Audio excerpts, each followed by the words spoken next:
Good morning, student. Ninth class chemistry, chapter number 6. Continue with the topic. Impurities present with hydrogen. So, the hydrogen gas which is formed, it contains few impurities such as hydrogen sulfide, hydrogen sulfur dioxide, oxides of nitrogen, phosphine, arsenic, carbon dioxide, water vapor. These impurities should be removed.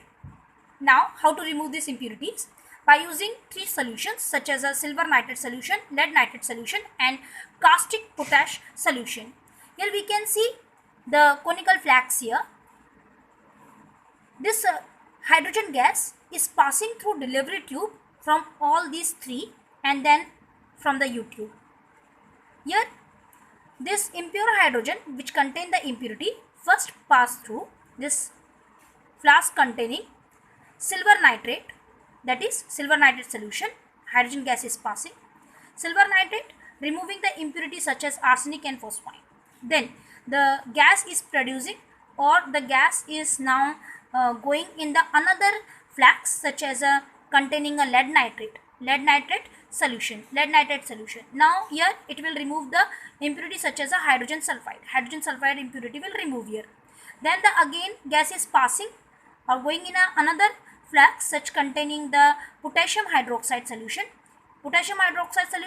Here the caustic potash solution we can call it as, and it removes the oxides such as a sulfur dioxide, carbon dioxide and oxides of nitrogen. Now these impurities removed, but now there is a time to remove the water from this gas. So the gas is passing through this U tube, and here anhydrous calcium chloride is there. So calcium chloride absorb all the water molecule which is present in this gas, and thus we will get the pure dry hydrogen gas.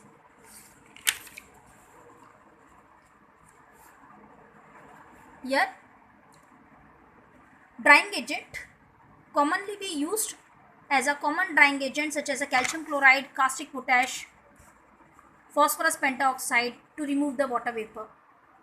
Here we are not using sulfuric acid as a drying agent because it will react with the gas, and here this gas is collected over mercuric because mercuric has no reaction with it. Precautions, we have to take few precautions. Mixture of hydrogen and air is very explodes, that is a violent reaction, so we have to take the precaution. Apparatus should be airtight and no leakage should be there. Then gas should be collected only after all the air in the apparatus has escaped.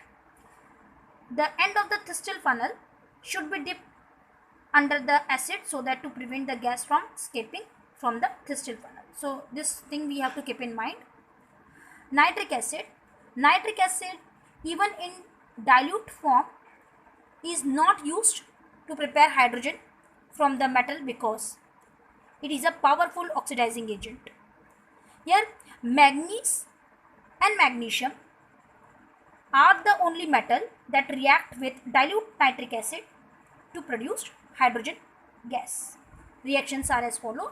Magnesium react with nitric acid producing magnesium nitrate and hydrogen gas, and zinc is reacting. Now concentrated sulfuric acid is not used in the preparation of hydrogen gas, as we know that it is a strong oxidizer and will produce the sulfur dioxide. So this is the reason.